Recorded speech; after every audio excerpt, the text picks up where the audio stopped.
The resistance fighters were engaged in a direct combat with the Israelis, and one of the resistance commanders in this village, he called the command and he told them, I am stepping right now on 2 Israeli soldiers. I have them under my feet right now and I will bring them to a safe place. We have prisoners.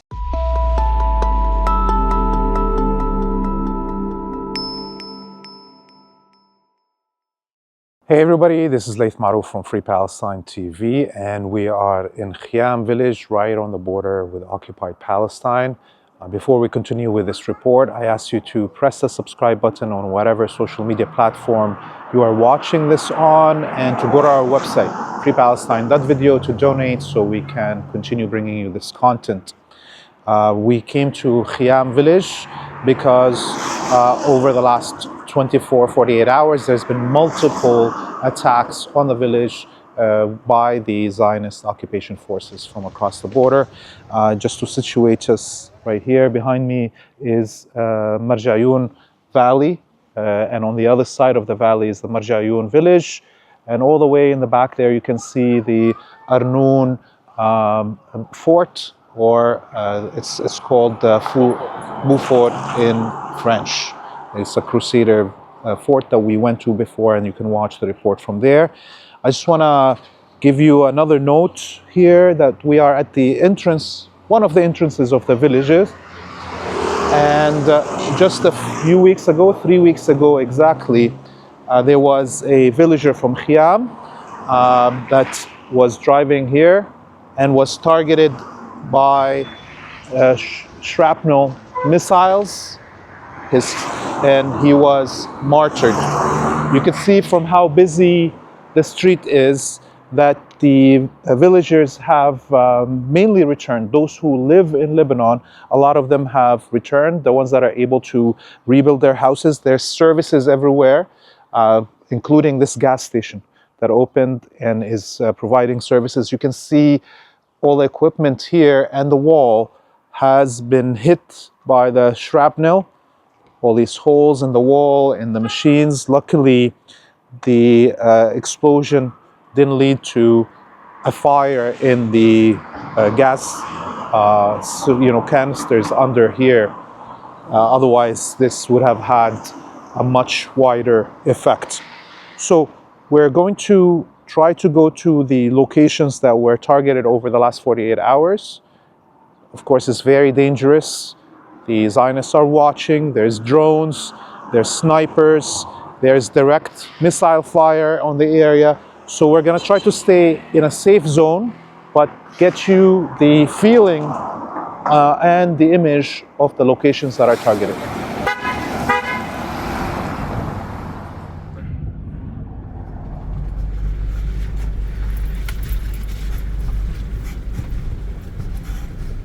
We're now at the center of al-Khiam village.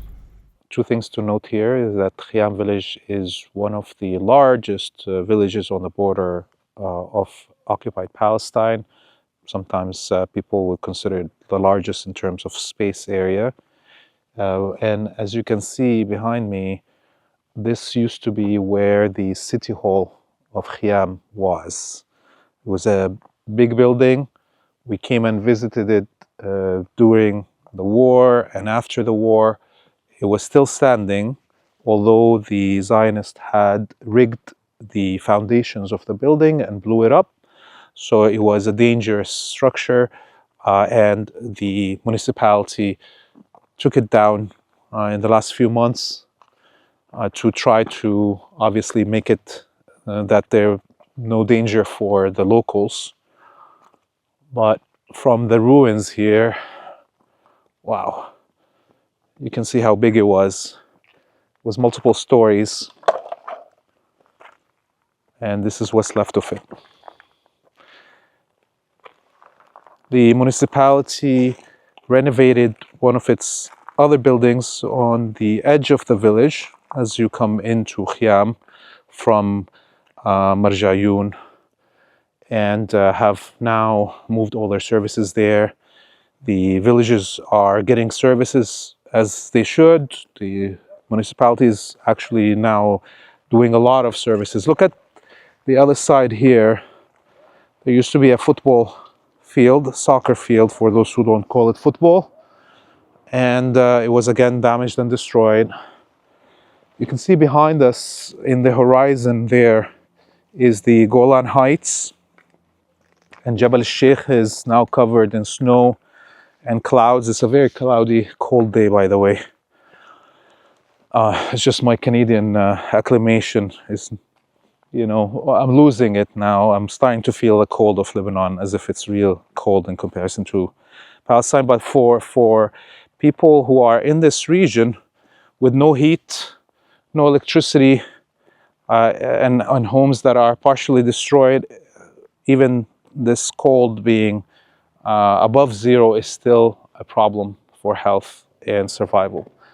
That way is al-Khiam prison, which we had done multiple documentaries about that you can watch on our channel. But we're going to head right now to an area where chalets, meaning summer homes for rentals, are that got targeted over the last 2 days. So we're going to go see that in a minute.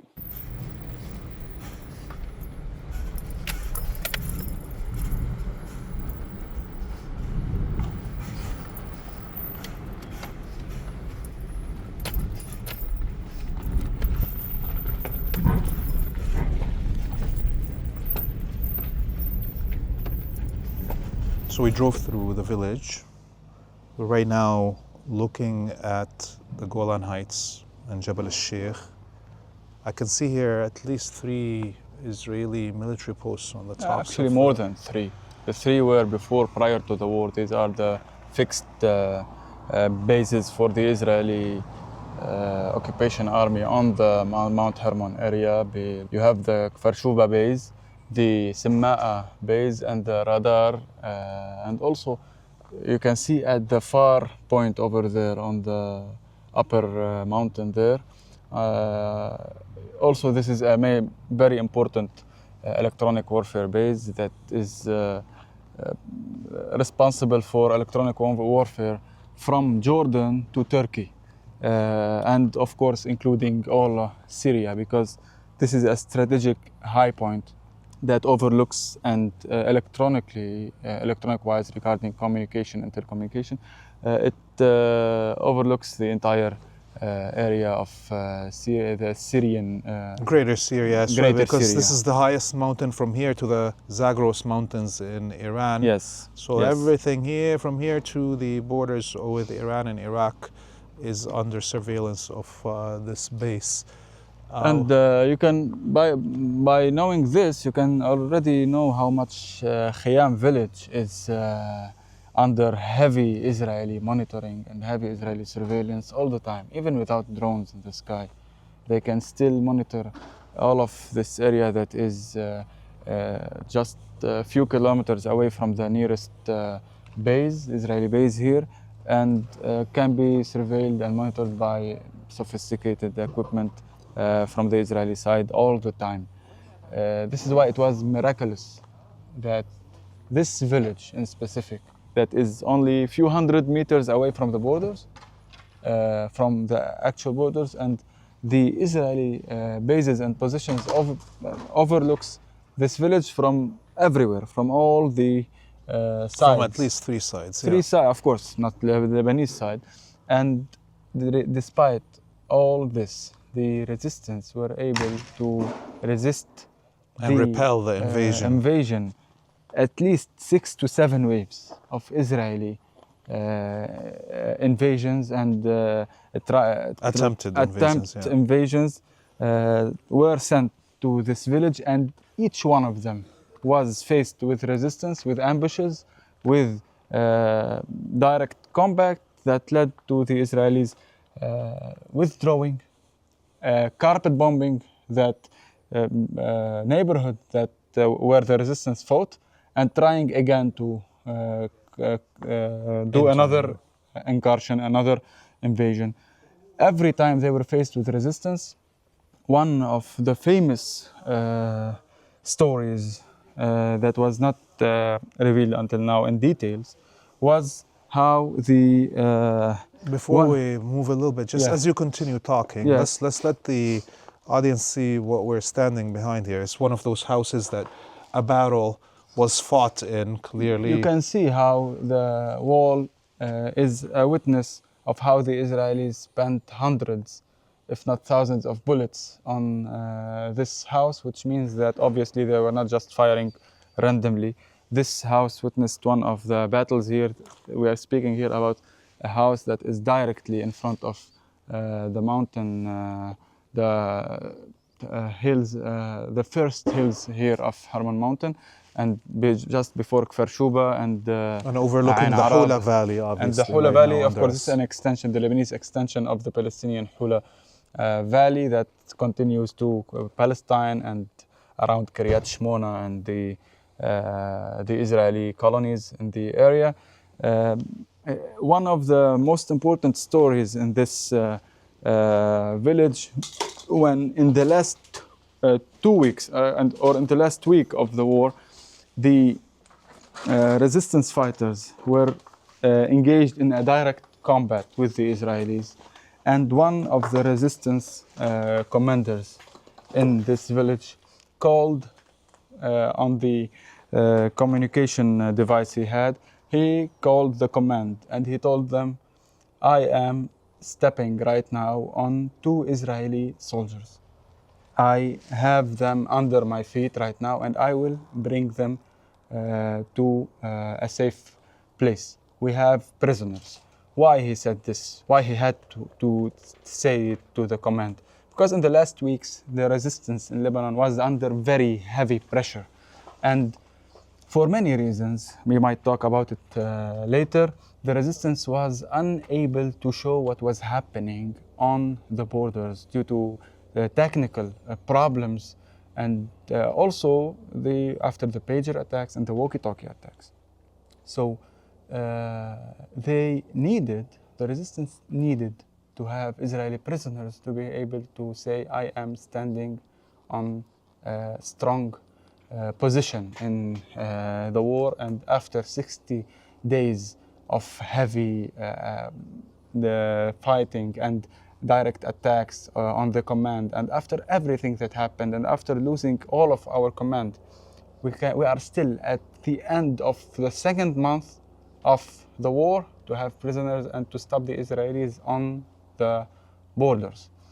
It was very important for the resistance. That's why he called it. But the Israelis, when they knew that the resistance here have prisoners, they immediately called for the Hannibal directive, Yeah. and they carpet bombed the entire square where the ambush happened to the Israelis. They killed all of everyone who was in this location, including their soldiers. And this is why they insisted on staying in al-Khiam for almost 2 months after the withdrawal and the stop, ceasefire, the ceasefire and after the withdrawal from everywhere else, and most of the villages except Kfar Kila and Adaisi and some other villages in Napura and others. They insisted on staying here because they were searching for remainings for their soldiers. God, obviously, because they were using those incendiary weapons, nothing was left of their soldiers, most probably, as it's been very hard to find the remains of the martyrs of resistance. All of this is direct fire that show how the Israelis were either having battles or expecting that in every house in this village they will have a battle. And this is why after all of what they did and after all of the attacks they did on all of Lebanon and on the resistance in specific, after all of this, they were unable to accomplish any victories that can be any like victory, really any legitimate claim that they took land.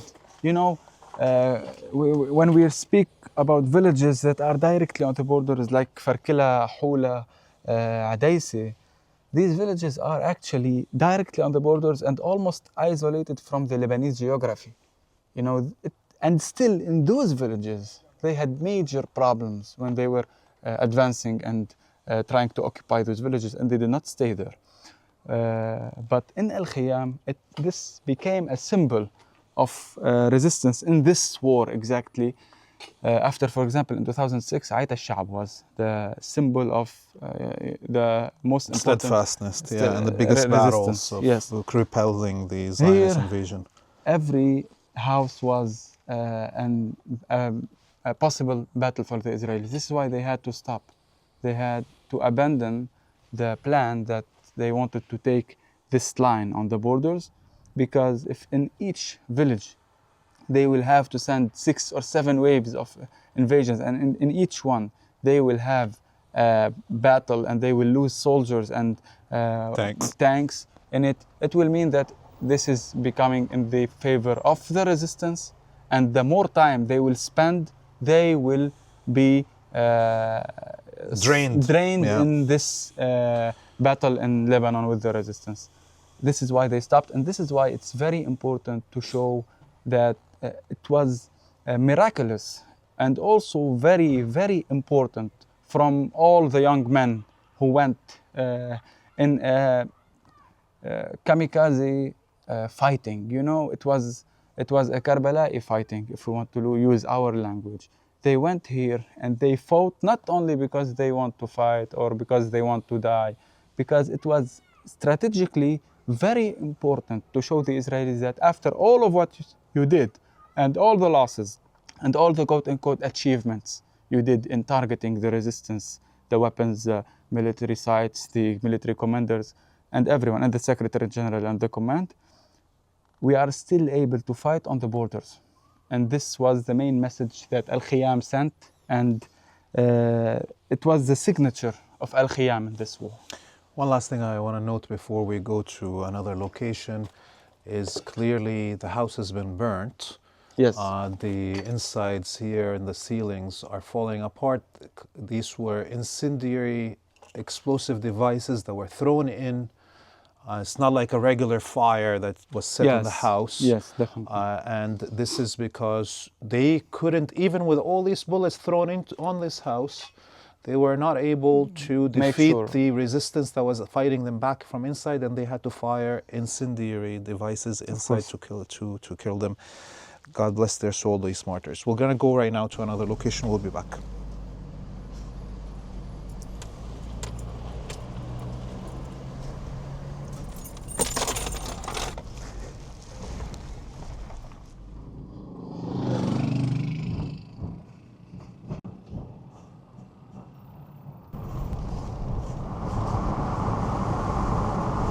We are in Wadi al-Asafir, which translates to the Bird's Valley, right at the edge of Khiam. In fact, there is an Israeli base right at the end of this road. Behind me is the area for the rental chalets. And yesterday, those chalets were targeted with concussion grenades. There was a resident of al-Khiam who lost his home, who was squatting there. And unfortunately, the Zionist base noticed that he was staying in the house for more than 6 days. And they threw 2 concussion grenades. The young man, got on his bike and ran away. Now people in the village are worried that the chalets are going to be targeted with explosive devices, because we can see another chalet up there, actually a villa right up the hill, that was targeted with explosives. The Zionist soldiers would come out from the base, walk up the hill here at night and rig the house, and that's what they did. They rigged the villa and blew it up. So this is a constant fear right now, worry for the people in the village that have been returning, that their properties, as soon as they get into them, will become a target. So we can see now that most of these properties are empty because of that fear. Just a few more facts about al-Khiam. Originally, there's around 6,000 families that live in al-Khiam during the regular days. The number increases in the summer. A lot of al-Khiam residents are diasporas in Europe, North America, and Australia, and they come back in the summer. But since the cessation of hostilities, the families that returned are the ones that have homes that haven't been completely destroyed. Around 700 families are now residing inside al-Khiam, mainly in the center of the city, the village, and or houses that are not very far off from that. This area, as we see, is almost abandoned. Now, people want to return to their homes. The main problem for the return is not the threats of the Zionists. These are courageous people. Al-Khiam is known for being very courageous, stubborn people that stand up in front of the enemy. But the main problem is that the government of Lebanon is not coming to provide the services. It is not coming to distribute financial aid for rebuilding. It's not coming to put in the infrastructure of the water and electricity that brings life back. So people in al-Khiam are willing, as are people in most of South Lebanon, to return to their villages and be steadfast if the government of Lebanon has 1% of the courage of the people of South Lebanon. This is Laith Marouf. Behind the camera is Hadi Hotait. I ask you one more time to subscribe on whatever social media platform you're watching. By the way, you can find us now on Patreon and Substack and YouTube, where we are monetized, where you can actually subscribe for a monthly donation there. And on our website, freepalestine.video, you can donate directly there, so you don't give any part of that donation to these big corporations that own these platforms. And also you can send us bitcoins if you want to on our email fbtv_bitcoin@proton.me. Until we see you next time, I bid you all a free Palestine and a free Lebanon.